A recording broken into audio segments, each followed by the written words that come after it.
naik diturunkan karena tidak menyahut saya. Teman-teman tolong moderator hafal orang yang minta naik tapi tidak mau buka mic-nya, oke? Kita turunkan dia. Yang tadi saya ganggu tadi, biar kau pakai sayap dulu. Kau pakai sayap baru terbang lagi ke sini. Oke, Om Olympus, kita beri kesempatan kepada Pak Bintang, setelah itu kembali ke engkau, oke? Siap, Romo, siap, Romo. Ya, oke, supaya berbagi pertanyaan. Silakan, Om Bintang. Baik, terima kasih waktu yang diberikan, Romo. Ada yang sedikit bias, Romo, antara kita kepada Bunda Maria itu berdoa kepada Bunda Maria atau berdoa bersama-sama Bunda Maria kepada Yesus. Ini masih banyak umat yang kadang-kadang, aku misalnya saya berdoa kepada Bunda Maria. Padahal kalau sepengetahuan saya berdevosi kepada Bunda Maria doakanlah kami. Santa Santo doakanlah kami, kan seperti itu, Romo. Nah, ini kadang-kadang masih terjadi bias dan menjadi framing oleh room sebelah gitu, Romo. Mohon penegasannya, Romo. Terima kasih. Oke, penting sekali pernyataan bersama atau kepada. Ini penting sekali untuk dipahami. Ya, kita analisa dari bagian pertama.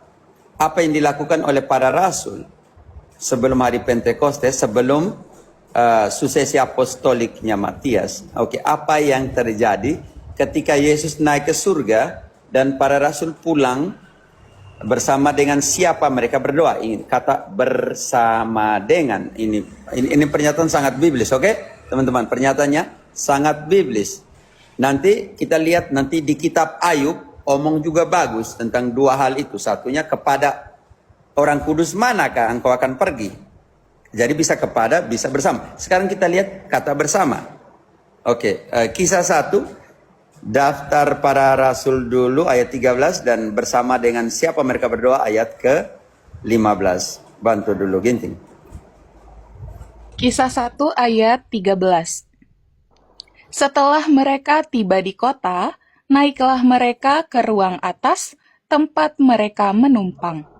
Mereka itu ialah Petrus dan Yohanes, Yakobus dan Andreas, Filipus dan Thomas, Bartolomeus dan Matius, Yakobus bin Alfeus, dan Simon orang Zelot, dan Yudas bin Yakobus.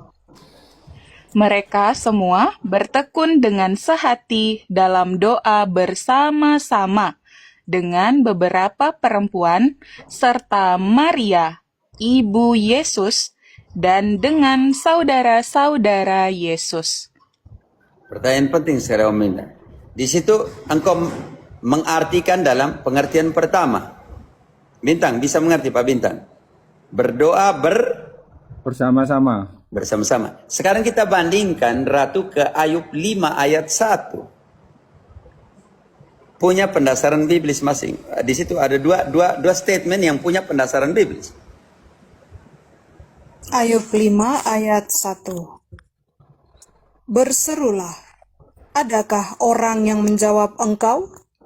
Dan kepada siapa di antara orang-orang yang kudus engkau akan berpaling? Artinya di situ katakan kepada saya, kepada mereka engkau berpaling atau tidak?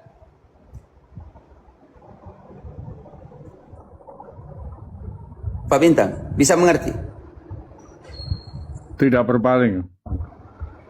Tidak, ayat situ mengatakan bahwa kepada orang kudus manakah engkau akan berpaling, engkau akan pergi? Baca kembali ayat. Kalau Protestan tentang ini, hapus kitab Ayub. Sekarang kita belum, persoalan di sini adalah kita terlalu berpikir tentang dengan atau kepada, kita lupa tugas mereka yang utama orang kudus ini di surga itu untuk apa? Oke, sekarang kita baca dulu ayat di situ. Ayub 5 ayat 1 didengarkan baik-baik. Di situ seolah-olah engkau pergi kepada orang kudus. Orang kudus. Baca kembali ayatnya. Berserulah, adakah orang yang menjawab engkau? Dan kepada siapa di antara orang-orang yang kudus engkau akan berpaling? Kalau begitu pertanyaan sekali, bersama dengan orang kudus untuk apa? Kepada orang kudus untuk apa fungsi mereka? Inilah yang harus kita kejar. Bisa mengerti? Paham, Romo.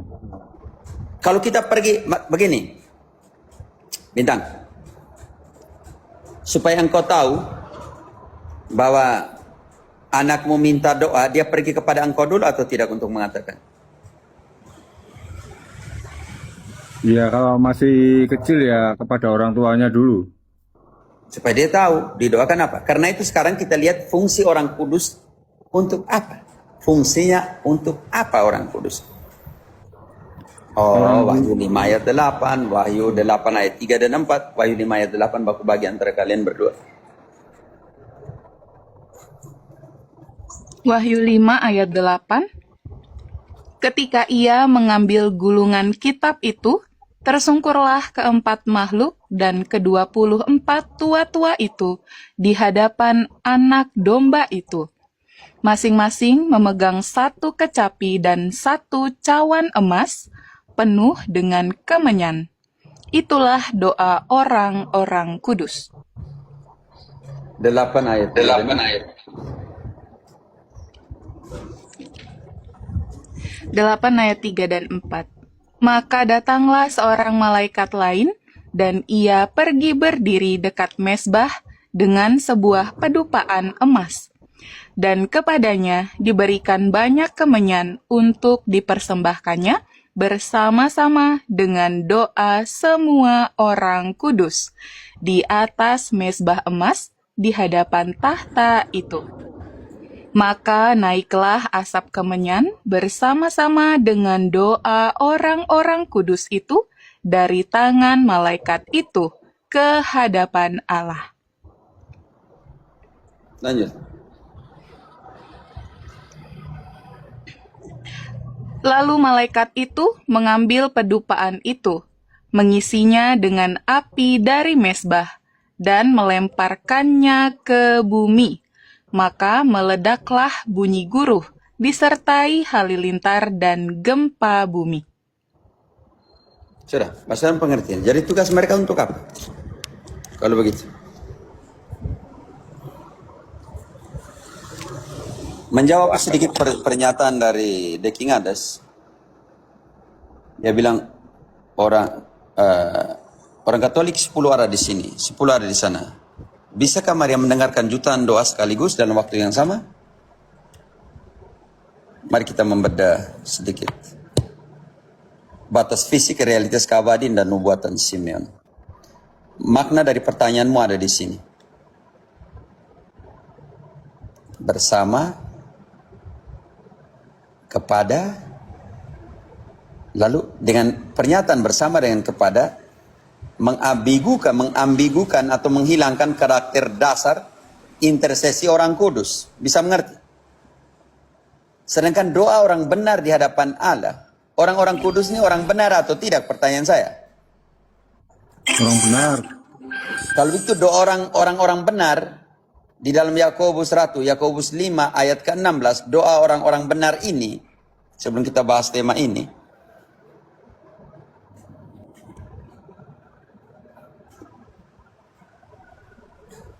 Yakobus 5:16 ayat 16.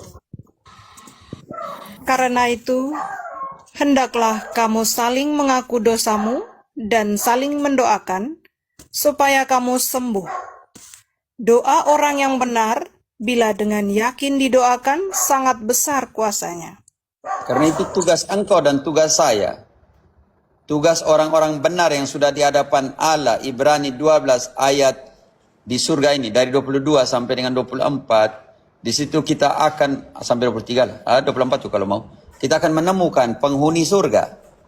Apakah ada orang-orang benar yang telah disempurnakan atau tidak di sana? Ibrani 12:22.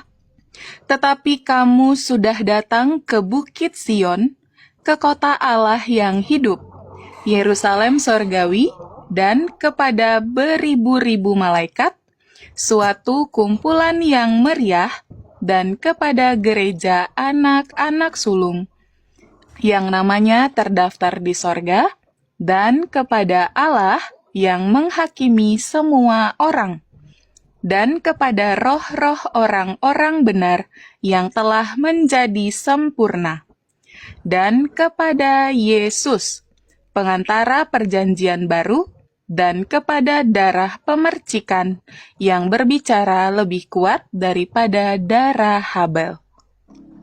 Om Bintang, di situ dikatakan roh-roh orang-orang apa? Orang kudus, Orang-orang benar yang sudah sempurnakan. Kita ini belum sempurna atau sudah sempurna, Om Bintang? Belum. Kalau begitu mereka yang sudah disempurnakan, kenapa kita pertanyakan, begitu kan? Ya, Karena ya. itu kita punya tugas yang sama. 1 Timotius 2 ayat 1. Naikkan doa apa saja. Untuk semua orang atau untuk tidak semua orang. Pertama-tama, aku menasihatkan, naikkanlah permohonan, doa syafaat, dan ucapan syukur untuk semua orang. Pertanyaan saya, di situ dikatakan doa untuk semua orang. Dan kita semua punya kewajiban dalam 3 doa itu. Doa syafaat, doa permohonan, dan ucapan syukur. Syukur. Ya. Kalau begitu pertanyaan saya, bagi Protestan, mereka yang orang-orang benar ini belum masuk Surga. belum masuk surga. Surga masih Kosong. kosong. Sedangkan Yesus bilang dalam Yohanes 11 ayat 25, akulah kehidupan dan kebangkitan. Barang siapa percaya kepadaku, apa yang terjadi? Silakan Yohanes 11:25. Jadi Protestan yang mempertanyakan orang kudus ini, mereka tidak percaya Yesus. Punya perkataan. Yohanes 11 ayat 25, jawab Yesus, akulah kebangkitan dan hidup. Barang siapa percaya kepadaku, ia akan hidup walaupun ia sudah mati. Artinya, Pak Bintang, Protestan tidak percaya Yesus. Percaya Yesus. Ya. Yesus bilang, akulah kehidupan dan kebangkitan. Barang siapa percaya kepadaku, akan hidup walaupun sudah. Mati. Yesus sudah menggunakan past tense atau tidak di situ? Yesus menggunakan kata sudah atau tidak di situ? Sudah. Berarti dia menggunakan waktu lampau. Lampau. Akan hidup walaupun sudah Sudah mati. Berarti Protestan tidak percaya Yesus sendiri yang mengatakan itu. Berarti bagi Protestan tidak ada kehidupan setelah kematian. Tunggu nanti kedatangan kedua. Kan jadi lucu di sini. Kacau. Mute-kan dulu Om Lawrence. Selesaikan. Karena itu terima kasih pertanyaan. Ginting mute-kan Lawrence dulu. Bisa di-mute kan, Romo? Diturunkan Nggak kalau bisa. begitu. Nggak bisa diturunkan juga. Kalau nggak bisa diturun, kita rungkat. Oke. Udah, Romo. Yuk, sekarang pertanyaan. Jawaban untuk Super Deki Ngadas. Dia bilang, kalau orang Katolik 10 ada di sini, 10 ada di sana. Bagaimana orang Kudus dan Maria mendengarkan doa mereka? Oke? Karena dia berpikir dalam kacamata dunia, bukan dalam pemikiran Kristus. Untuk menjawab ini, Paulus bilang begini, miliki apa? Ratu, Filipi 2 ayat 5. Untuk memahami misteri Allah, harus pertama yang dimiliki adalah apa? Filipi 2 ayat 5. Hendaklah kamu dalam hidupmu bersama menaruh pikiran dan perasaan yang terdapat juga dalam Kristus Yesus. Karena itu kita harus mengikuti cara pandang para rasul. Di dalam 1 Korintus Ginting 2:16 kalau tidak salah. Paulus bilang, saya mempunyai, kami bukan hanya saya, kami para rasul ini memiliki pikirannya siapa? 1 Korintus 2 ayat 16, sebab siapakah yang mengetahui pikiran Tuhan, sehingga ia dapat menasihati dia? Tetapi kami memiliki pikiran Kristus. Pak Bintang, karena itu kita harus bongkar apa yang dikatakan oleh para rasul. Rasul. Yang tadi kita omong tadi, bongkar semua surat-suratnya Paulus atau tidak? Kita bongkar Ibrani atau tidak? Kita bongkar Injil atau tidak? Bongkar tadi. Ya kalau begitu buang semua suratnya Paulus. Kalau tidak mau ikut apa yang dikatakan oleh Paulus, bisa mengerti? Kan Bisa, kacau. bisa. Protestan ini kacau. Oke, sekarang analisa. Bisakah Maria mendengarkan jutaan doa sekaligus? Bisa, sangat bisa. Bagaimana jawabnya Katolik? Sangat Premis bisa. Alkitabiah. Hanya Allah satu-satunya entitas yang maha tahu. Omniscience. Pertanyaan paradoks ya. Jika hanya Allah yang maha tahu, bagaimana mungkin Maria dan para kudus dapat memproses jutaan doa dari seluruh dunia secara bersamaan di waktu yang sama? Apakah ini membuat mereka setara dengan Allah? Ini statement kira-kira yang bisa disimpulkan dari pernyataannya Deki Ngadas, Dr. Deki Ngadas. Jawaban untuk Dr. Deki Ngadas. Main lebih jauh lah Deki Ngadas. Sang sumber pengetahuan. Allah adalah satu-satunya entitas yang maha tahu. Katolik tidak menentang itu. Justru mengatakan Allah maha tahu. Hanya dia dan tidak ada yang lain selain dia. Yang mengetahui segalanya secara mutlak. Dia tidak mempelajari sesuatu. Dia adalah pengetahuan itu sendiri. Ini berbahaya sekali. Baru, minta maaf, ini sedikit sudah arah filsafat sedikit, tapi tidak. Oke. Saya akan membaca walaupun kalian tidak lihat. Ketika kita ketika diciptakan dalam Kejadian 1:26, kita dijadikan menurut rupa dan gambarnya siapa kita diciptakan? Om Bintang. Allah. Kita baca dulu. Kejadian 1:26. Kejadian 1 ayat 26. Berfirmanlah Allah, baiklah kita menjadikan manusia menurut gambar dan rupa kita, supaya mereka berkuasa atas ikan-ikan di laut, dan burung-burung di udara, dan atas ternak, dan atas seluruh bumi, dan atas segala binatang melata yang merayap di bumi. Oke, manusia memiliki kualitas dan kapasitas yang serupa dengan Allah, namun tidak pernah sama dengan Allah.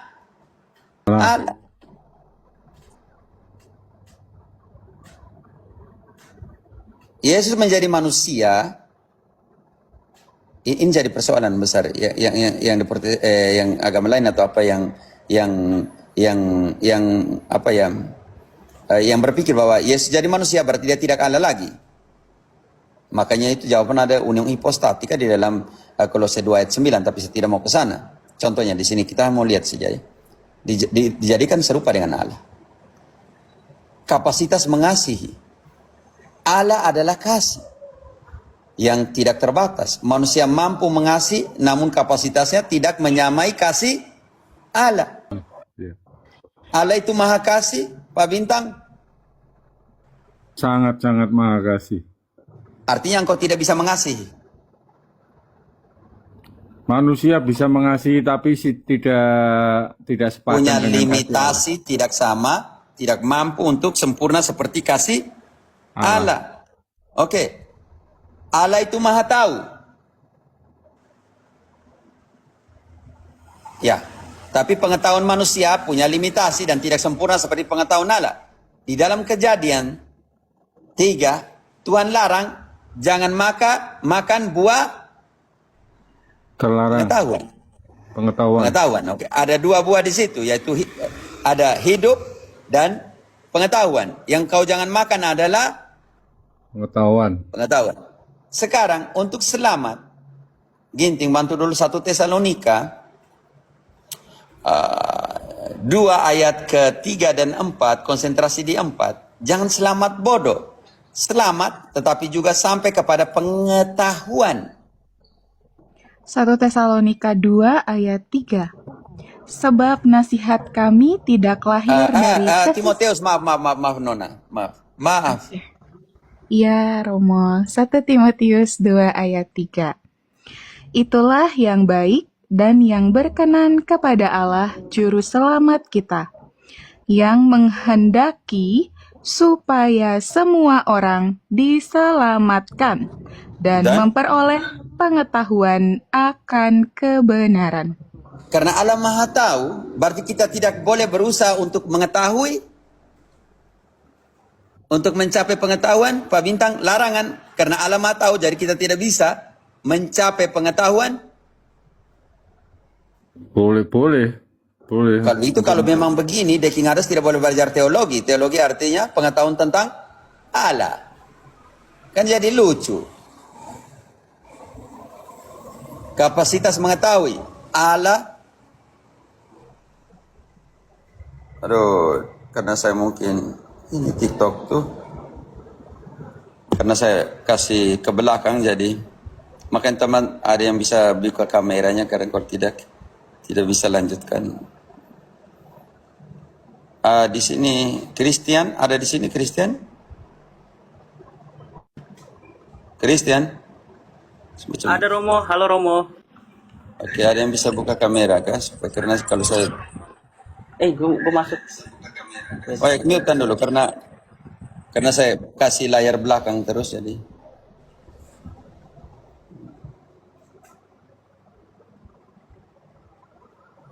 Oh ya, maaf. Saya harus balikkan kembali kemana karena kita lanjut sedikit. Tiap Allah Maha Tahu, manusia yang diciptakan menurut rupanya dapat memperoleh pengetahuan, bukan memilikinya secara mutlak. Kita lihat ini. Itu penting sekali. Mengapa terasa mustahil limitasi fisik? Jutaan doa dipanjatkan, hukum fisik dan materi. Tubuh fisik memaksa roh kita tunduk pada hukum alam.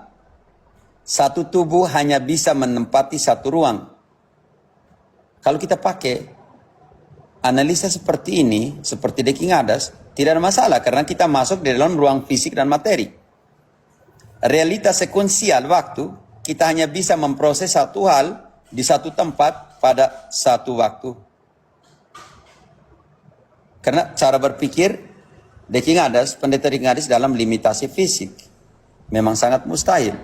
Sekarang kita lihat apa yang dikatakan oleh Santo Paulus dalam 1 Korintus 13 ayat 12. Ada ayat di sini, tidak usah cemas. Sekarang kita melihat dalam cermin, dalam teka-teki.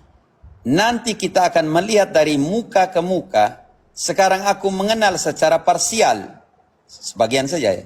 Tetapi nanti aku akan mengenal seperti aku dikenal.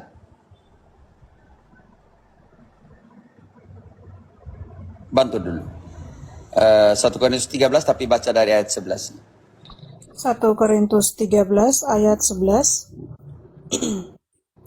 Ketika aku kanak-kanak, aku berkata-kata seperti kanak-kanak, aku merasa seperti kanak-kanak, aku berpikir seperti kanak-kanak. Sekarang sesudah aku menjadi dewasa, aku meninggalkan sifat kanak-kanak itu. Artinya limitasi pengetahuan yang berpikir secara fisik tadi adalah pikiran kekanak-kanakan. Minta maaf, saya tidak mau sebut dia sama seperti kanak-kanak. Sekarang ayat 13, ayat 12-nya. Karena sekarang kita melihat dalam cermin suatu gambaran yang samar-samar, tetapi nanti kita akan melihat muka dengan muka. Sekarang aku hanya mengenal dengan tidak sempurna, tetapi nanti aku akan mengenal dengan sempurna, seperti aku sendiri dikenal.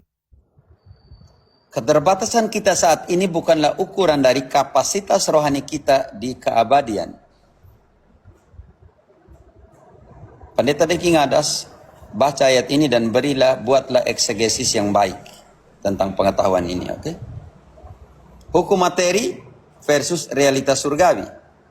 Realitas duniawi terikat di dalam tubuh dan roh terikat secara fisik. Lapar, lelah, haus, sakit, maut, mati. Tunduk pada ruang dan waktu. Sekarang kita lihat realitas surgawi. Menjadi sama seperti malaikat. Pertanyaan saya, malaikat terikat ruang dan waktu? Pak Bintang?